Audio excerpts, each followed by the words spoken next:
জাতীয় যুব শক্তি খাগড়াছড়ি নবগঠিত জেলা আহ্বায়ক কমিটির আত্মপ্রকাশ উপলক্ষে পরিচিতি সভা অনুষ্ঠিত হয়েছে।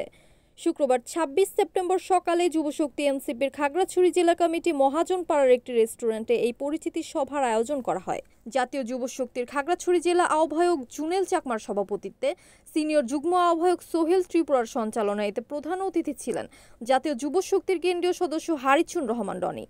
এছাড়া উপস্থিত ছিলেন খাগড়াছড়ি আহ্বায়ক কমিটির সিনিয়র যুগ্ম সদস্য সচিব মোহাম্মদ আবু নাইম, মুখ্য সংগঠক মোহাম্মদ ইসমাইল হোসেন সুমন, সিনিয়র সংগঠক লিসি ত্রিপুরা প্রমুখ। পরিচিতি সভায় জাতীয় যুবশক্তির ৭ দফা ইস্তেহার তুলে ধরে বক্তারা সাংগঠনিক কার্যক্রমের কার্যপ্রণালী তুলে ধরে করণীয় বিষয়ে আলোচনা করা হয়। এর আগে কেন্দ্র থেকে গত ১২ সেপ্টেম্বর ৩৫ সদস্য বিশিষ্ট ঘোষিত খাগড়াছড়ি জেলা আহ্বায়ক কমিটির নাম ঘোষণা করেন প্রধান অতিথি।